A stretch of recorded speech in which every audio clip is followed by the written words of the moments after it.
Hello, today I'm going to discuss with you one of the most important topic of political science, chapter federalism. Under this topic, I'm going to discuss today the subtopic how federalism is practiced in democracy. Here, while discussing this topic, we concentrate on Indian democracy. So let us start how federalism is in practice in India after declaring India a republic state. We know that India attained independence in 15th August 1947, and if we consider the map of India at the time of independence or at the time of declaring India a republican state, we say that India is having four different category of states. Part A comprise of 9 states, and these states are governor province during British rule. Second category is Part B state, comprised of 10 princely states. Third, Part C states. This comprises of commissioners province plus some princely states. And Part D, the sole territory was of Andaman and Nicobar Island. This was the story of India in 1947 or in 1950s. But at present, in 2020, if we analyze the map of India, we came to know that at present there are 28 states and 8 union territories under the Union of India. So why or how number of states increased? Another point I like to add here. In 1956, under the recommendation of State Reorganization Committee under the chairmanship of Mr. F. Ali, India finally abolished Part A, Part B, Part C, and Part D state and reorganized India into 14 states and 6 union territories. So this was the condition of India in 1956. In 1956, Constitution was amended, and after amendment of Constitution, 7th Amendment was passed, and this amendment was enforced, came into action on 1st of November 1956. So now let us analyze how federalism is in practice in our country, that is in India. Now, what was the challenge India faced after attaining independence, after the first election in implementation of federal structure? Here, we like to point out 3 most important challenges which India faced after attaining independence. First challenge was challenge related to the creation of new state on the basis of language. Voice is was raised by group of linguistic people to create separate division for them. Second problem India faced, that was related to language. Which language India declared its national language, official language, and what was the status of other languages spoken in India in different parts. And third challenge is center-state relationship, the most controversial. Even today, in practice of federalism, center-state relationship came in news. So one by one, we analyze these three challenges faced by Indian federalism in its enforcement. Let us start with linguistic state. I have already pointed out that at the time of independence, Indian states were divided into four categories: Part A, Part B, Part C, and Part D. But there were some problem in governance, some problem raised by local people. For example, in Madras province, there was conflict between Tamil speaking people and Telugu speaking people. Relation was also not good in Bombay province. In Bombay, there was complaint by Gujarati speaking people that they were suppressed in their own state. They further complained that Maharashtra was under the control, grip of Marathi speaking people. So these are some examples how problem emerge in different states, how different linguistic group of people living in different parts of country, in different states, raise their problem. Then our leader decided to reorganize the boundaries of states. And by 1953, they created a separate Telugu speaking territory with name Andhra state. Because the problem in Maharashtra, in Tamil Nadu, Madras, was beyond the control of administration. So Parliament decided to create in 1953 an Andhra state which is inhabited by Telugu speaking people. And further, they established a state reorganization committee. And Parliament decided that state boundaries were reorganized on certain basis. First basis which they pointed out is on the basis of cultural similarities. Means they want to redefine boundary of these different states in such a way that people who share similar culture may accommodate it in same state.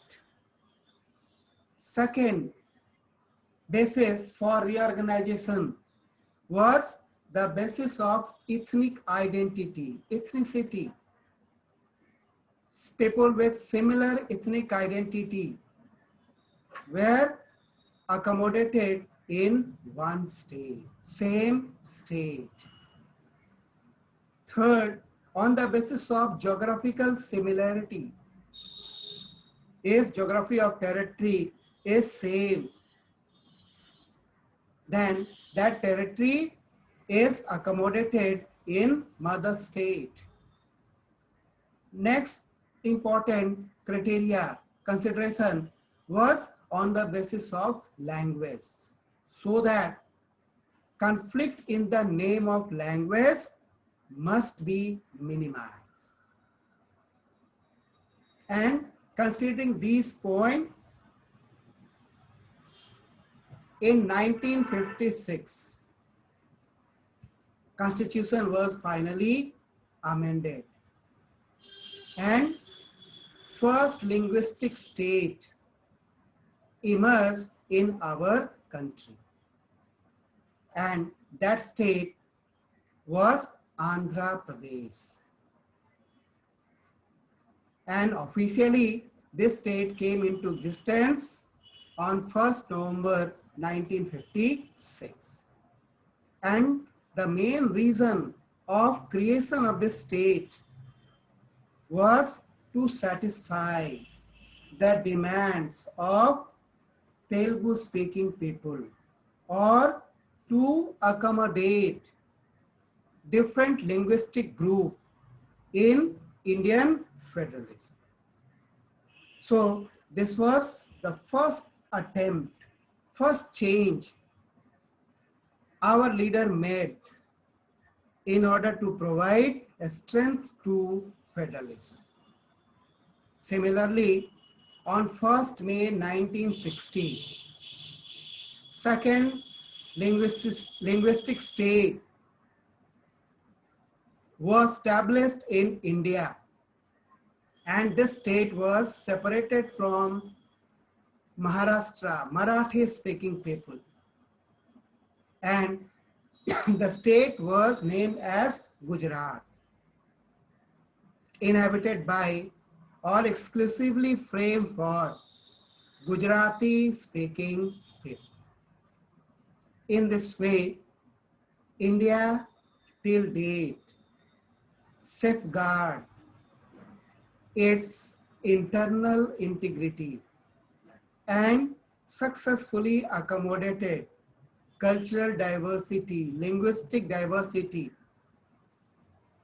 and provide strength to administration, strength to federalism.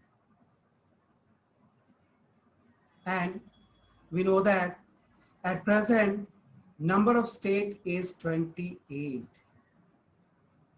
So many other consideration was also considered by our parliament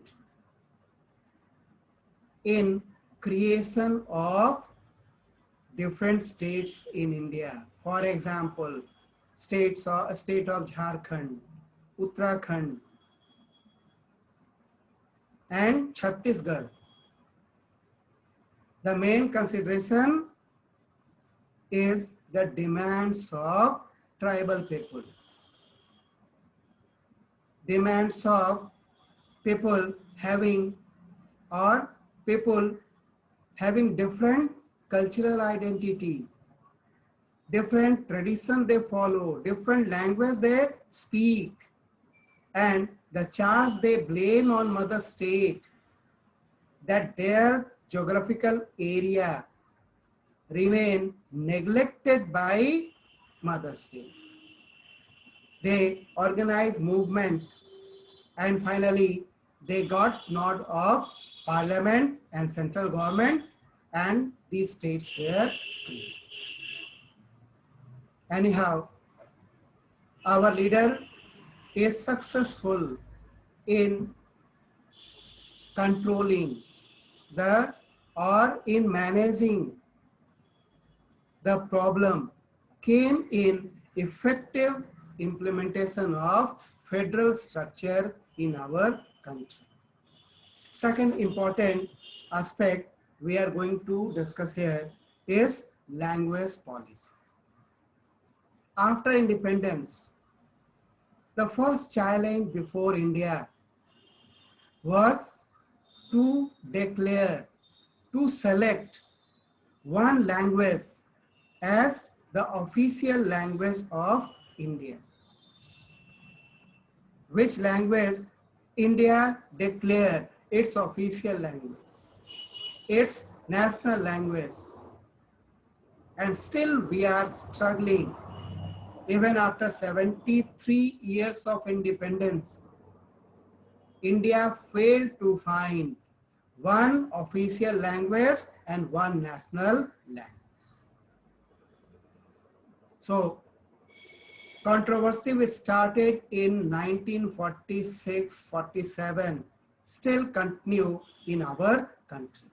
Anyhow, at the time of enforcement of the constitution, our leader declared Hindi in Devanagari script and English in Roman script as the official language of India. That means Hindi along with English serve the administrative purpose of India. And they further added English remain our official language till 1965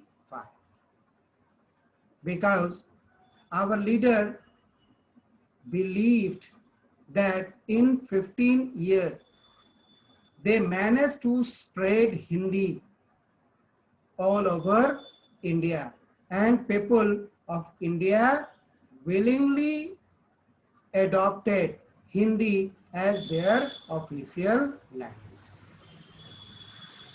Besides this, in order to persuade, please,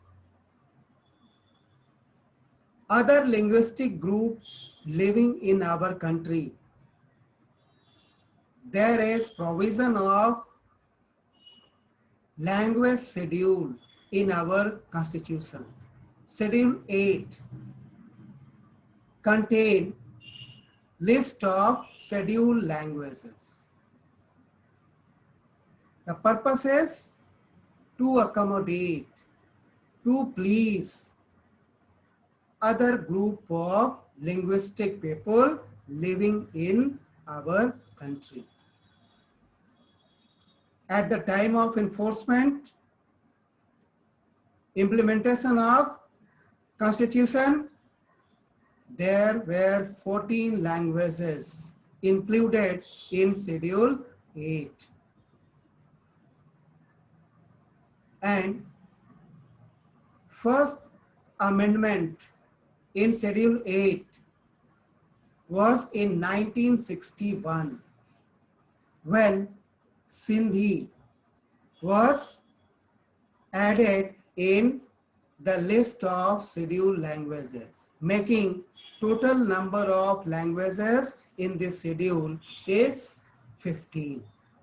And this amendment, this was done, added by 21st Amendment of the Constitution.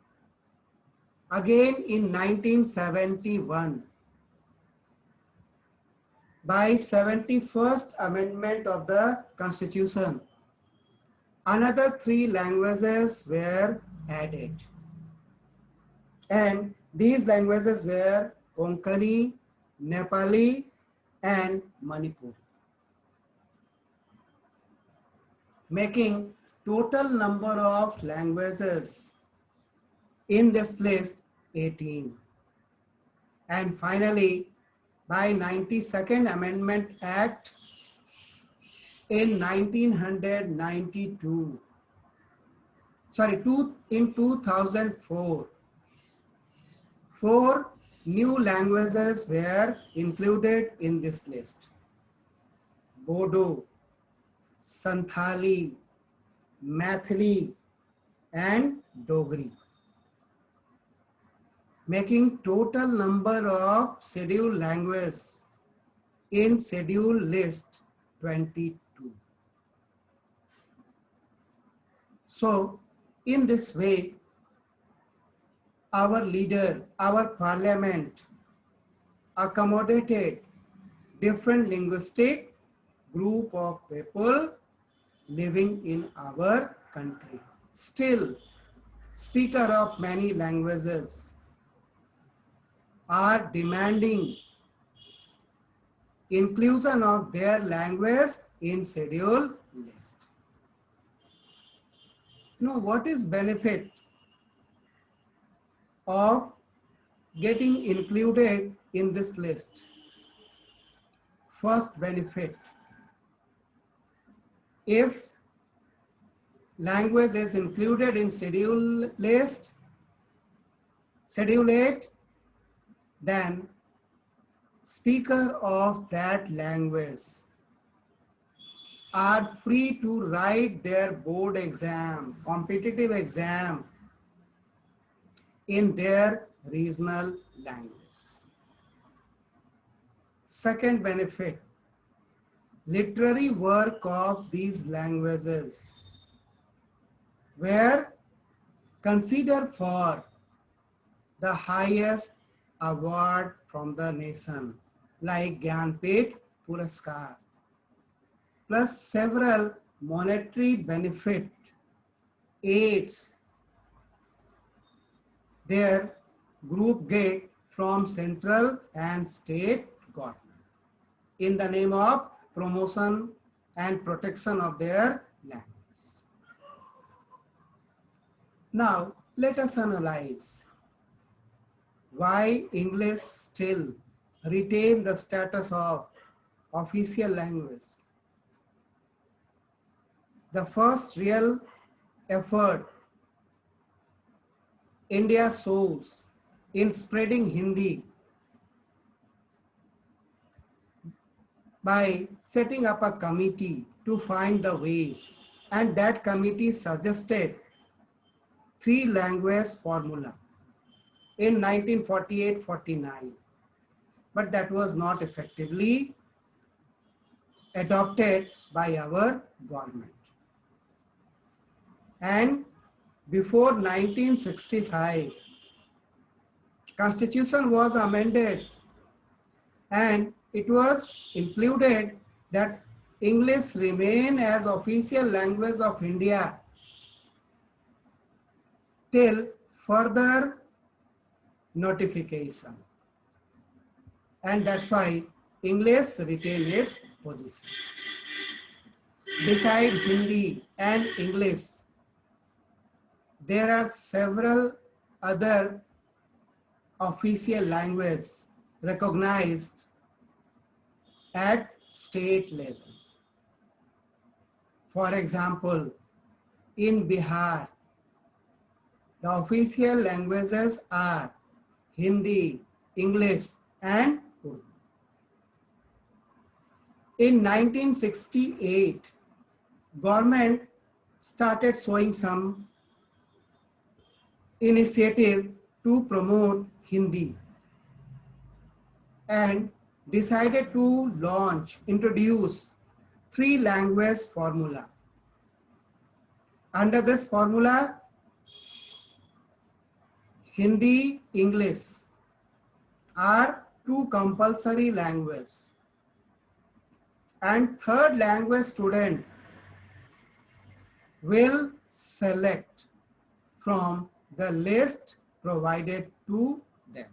For example, in Hindi speaking area, student will have to study Hindi, English, and any one language spoken in South India. Similarly, in South, student adopt Hindi, English, and their regional language. In this way, Hindi became a common language, commonly known language all over the country. And that helped our leader in spreading Hindi and in declaring Hindi the national language or the only one official language of the country. But this formula faced resistance, opposition in South Indian state. For example, C. Annadurai, the Chief Minister of Tamil Nadu in 1967-69, opposed three-language formula and openly criticized and said, what is use of studying Hindi? And he was the leader. He was the person who motivated thousands of people of South India to oppose three-language formula.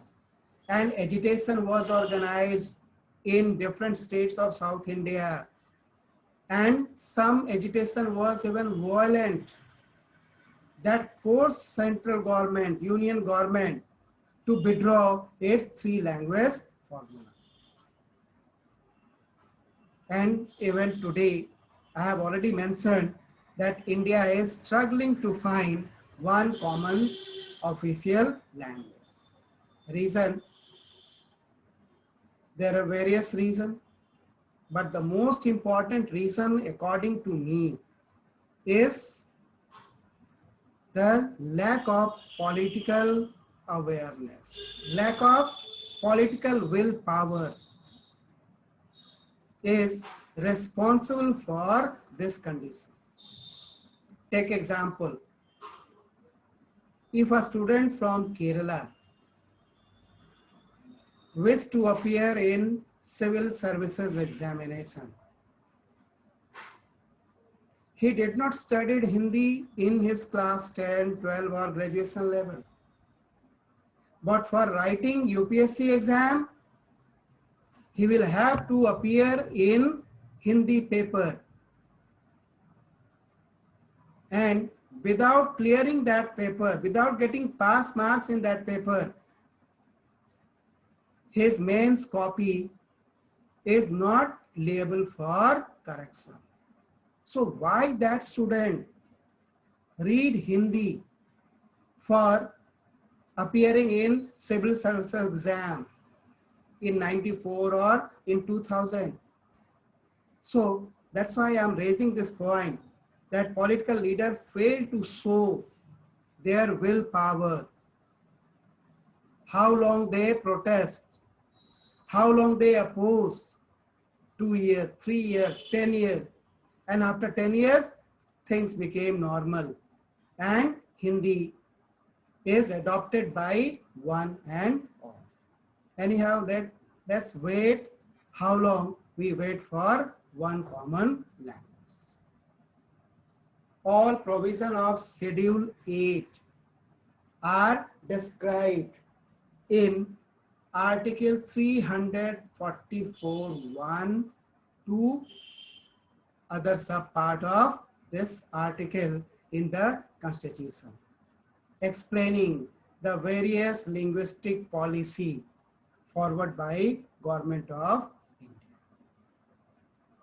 Now, third and the most important area which finally decide the real strength and real nature of federalism practiced in India, center-state relationship. Here, some of the controversial gray area, the area of conflict. The first, allocation of fund from central pool to state. Second gray area, misuse of Article 356, state emergency, or more popularly known as President rule.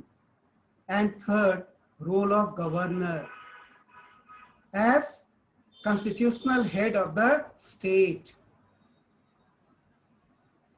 And here one more point I like to add, appointment of governor by central government.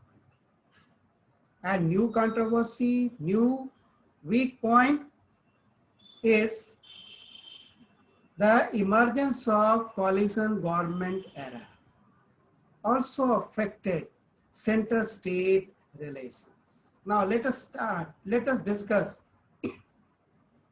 one by one. If we analyze the allocation of fund from central pool to state till 1990, there was very few opposition because India was ruled by one powerful political party, that is Indian National Congress. And most of the state was also ruled by Congress party. So there is minimum controversy, minimum opposition. After 1990s, scenario started changing. Indian National Congress started losing its control, not only from center, but also from different states. And era of coalition government emerged. And here the problem started surfacing. Many states blame that center did not allocate, did not provide the demanded money, and that hampered the development of the state. For example, our Chief Minister of Bihar, Nitish Kumar, time and again charged center for not providing appropriate fund, not agreeing or not approving several developmental scheme prepared by state government, and development of Bihar get affected due to lack of fund provided by central government. Now let us analyze what is the status of governor in state. According to Constitution, governor is the constitutional head of the state. And being constitutional head, he enjoy number of power. So at present, the main area of controversy are following. First, in situation of hung parliament, governor play politics in inviting and appointing chief minister of the state. Second, in condition of infighting in assembly, governor intentionally delay the date of proving majority on the floor of the house. Third controversial area, report of day-to-day administrative decision submitted by Council of Ministry to governor. Fourth controversial area, governor intentionally delayed assent on some important bill or sometime forwarded that bill for the consideration of president. So these are the controversial area and directly or indirectly affect center-state relation. Now question before us, in which state this type of problem is created by governor? Here answer is, in those states which is not ruled by same political party or alliance, which is ruling over center. So center intentionally want to dislodge, destabilize the government of state ruled by other political party. We have number of example. First example is from Maharashtra. We know that in recently held concluded election in Maharashtra, BJP and Shiv Sena alliance after election decided to get separated. Shiv Sena decided to join another alliance of Congress and NCP. And this alliance elected their leader, but governor of Maharashtra invited leader of BJP to form government. And what was the result? Before proving his majority, government will have to resign. And governor then forced to invite the leader of coalition, Uddhav Thackeray, to assume the post of Chief Minister of Maharashtra. Recently, the controversy of Rajasthan. Why not governor accept the request of Chief Minister to allow him to prove majority on the floor of the House? Governor intentionally delaying, taking pretext of COVID-19, allowing Sachin Pilot camp to play their card. And when they fail, things were settled down.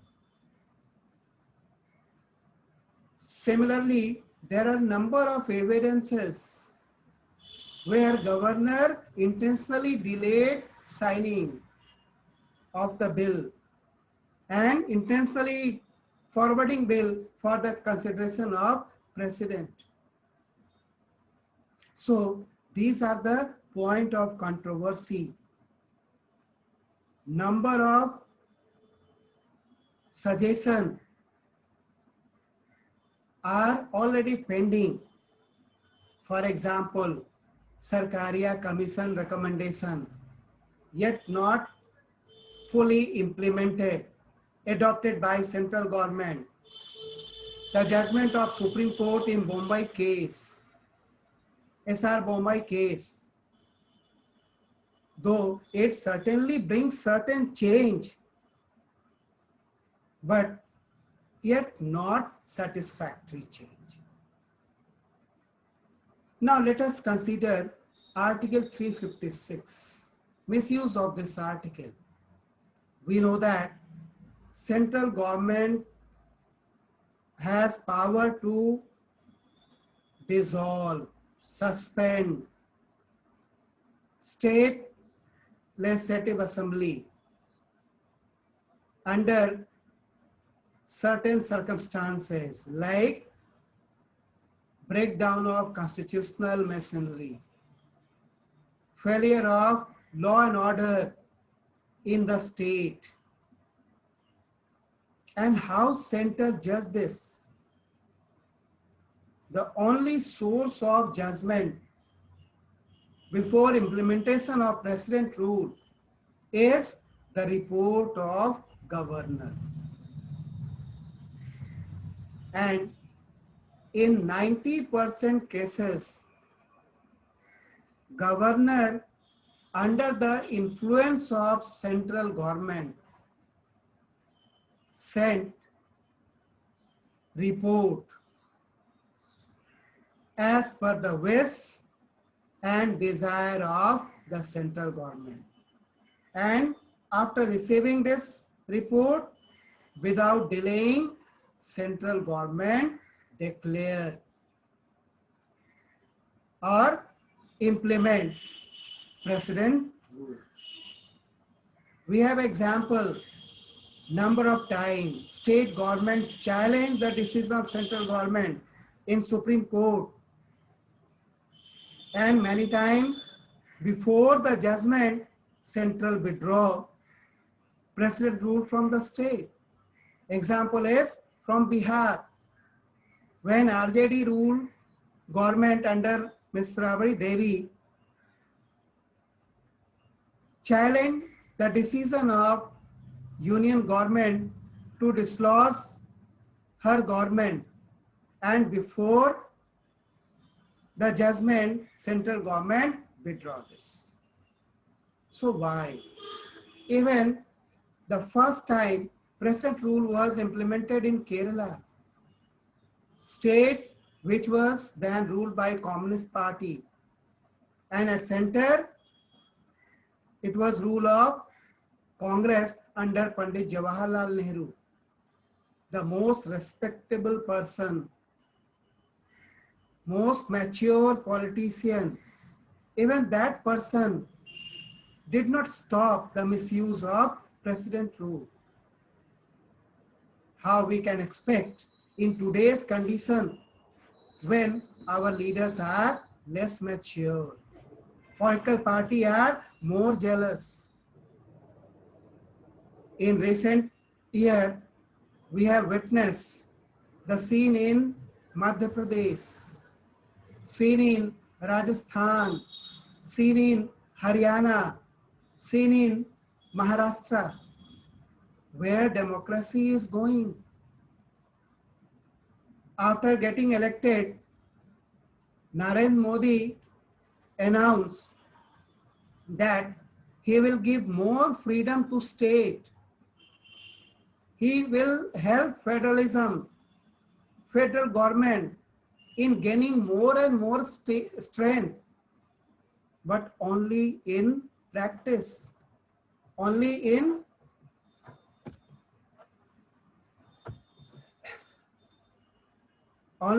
words. He did not follow his own word.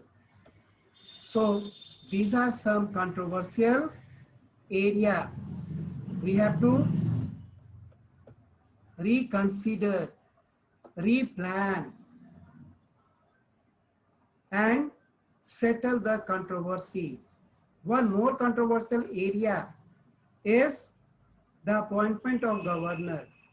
We know that governor is a link between state administration and central government. But in today's world, today's time, governor acts as the agent. Even in political circle, it was charged that governor is puppet of central government because of his approach, attitude. And why this approach? Why this attitude of governor?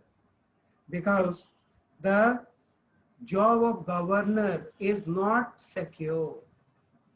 Because governor serves state at the mercy of president. At the mercy, that means at the mercy of central government, prime minister. And whenever prime minister asks governor to resign, governor will have to resign. So these are the points we have to consider under the topic how federalism is in practice. And in every area, we observe that there is need for improvement, need for change. And as soon as these changes were adopted, our system became more and more effective. Thank you.